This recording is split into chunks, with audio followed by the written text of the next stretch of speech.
Have you noticed that in American culture today, anything goes? That we can do what's right in our own eyes because, well, we are gods.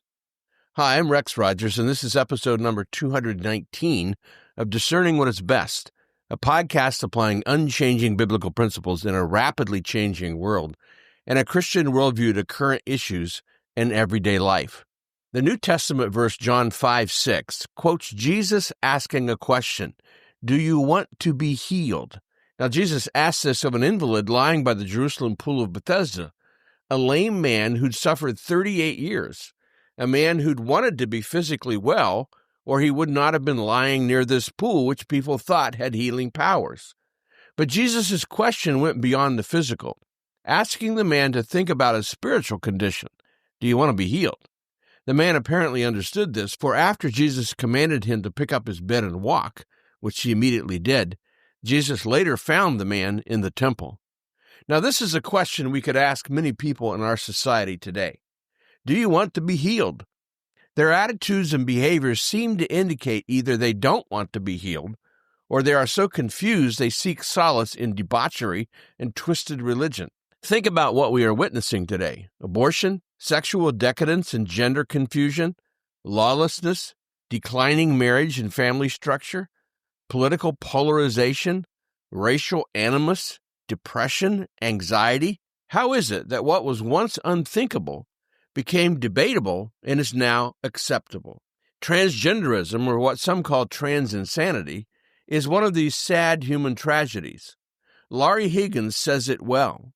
The belief that gobbles up so much cultural time and space is the phantasmagorical and pernicious anti-science notion that men and women can become the sex they are not by the sheer power of their desire, makeup, hormone doping, or some nips and tucks. The dangers of this au courant metaphysical superstition are obvious to most Americans, and yet trans activists and their collaborators somehow retain outsized cultural influence, like the clout-chasing, infamy-sucking Dylan Mulvaney, female impersonator Nicholas, or Nick Contino, who now goes by his chosen transonym, Lily, is the most recent tranny to go viral with his social media victimhood posts. The 32-year-old Contino chose to invade multiple women's restrooms at Disney World wearing women's, sometimes young girls', clothing and Minnie Mouse ears, taking selfies of his invasions and posting them on social media.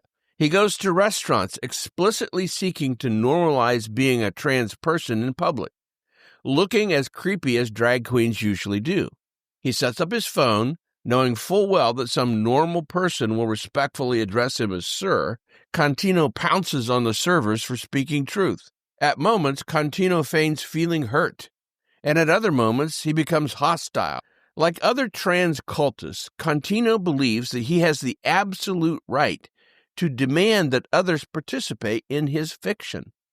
And like other trans cultists, he believes everyone in the world has an ethical obligation to participate in his fiction, but no one has an ethical or moral obligation to submit to his preposterous and unethical rhetorical demands. No one has a moral obligation to lie in the service of his disordered superstition. For those who believe rightly that Contino is a man and who believe lying is wrong, demanding they lie and violate their own convictions, which for many are religious convictions, is disrespectful. Trans cultists argue ad nauseum that those who reject trans cultic assumptions are denying the existence of the transgendered people. But no one denies that there exist people who, for diverse reasons, wish they were the sex they aren't, or who believe that they were born in the wrong body, which is just another way of saying they wish that they were the sex that they aren't. What those who reject the trans ideology deny is that objectively male persons can become female or vice versa. They reject, as do I, Contino's explicit claim that trans women are women. Now, if you believe people are transgender, you have fallen for a psychological operation wherein cultish ideologues invented a state of being that does not exist. They use words like love and diversity and inclusion to hijack your mind and make you think that you were unkind if you didn't play along. The actual unkindness is participating in any of this madness. We are living among one of the greatest mass delusions in mankind's history, leading to millions of people believing they were born in the wrong bodies. A statement so asinine and undefinable that it should have been laughed out of existence the moment that it was first uttered. Never use any of the language of the cult of gender. If you use false pronouns for a person, you are not nice. You are breathing life into a group psychosis. There is male and there is female, and that's that.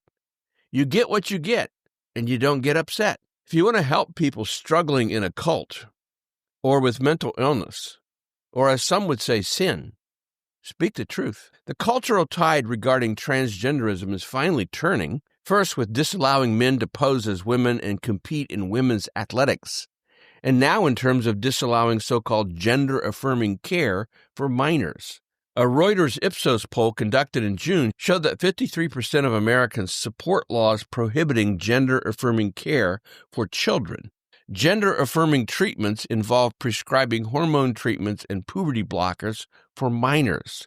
These treatments have been found to cause adverse effects on children, especially after they become adults.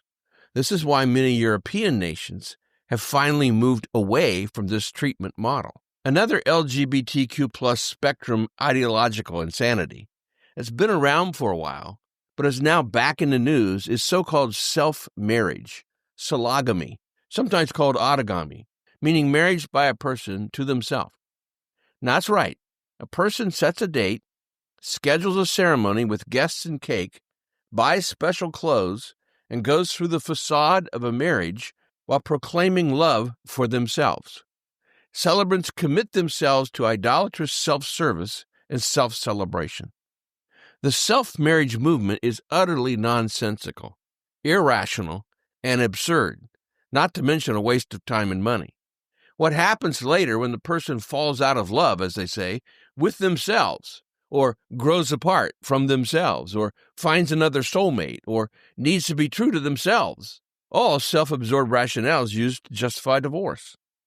The bottom line on these degraded developments in American culture is our rejection of the authority of Scripture.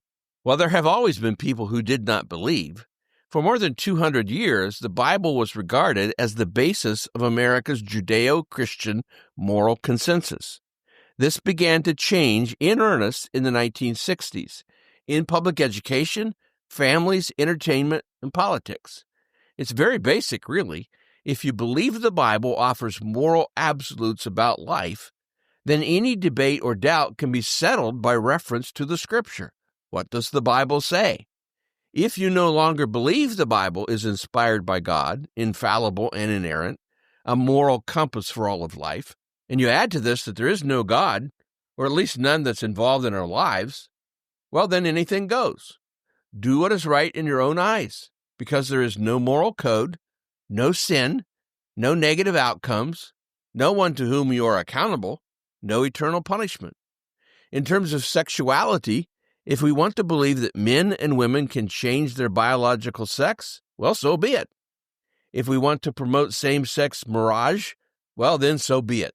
If we want to narcissistically exalt self and conduct a faux marriage to ourselves, then so be it. There's no God. Or wait, yes, there is. We are gods. Well, we'll see you again soon. This podcast is about discerning what is best. If you find this thought-provoking and helpful, follow us on your favorite podcast platform. And for more Christian commentary, see my website, REXM, as in Martin. It's rexmrogers.com. Or check my YouTube channel at Dr. Rex Rogers. And remember, it is for freedom that Christ has set us free. Stand firm.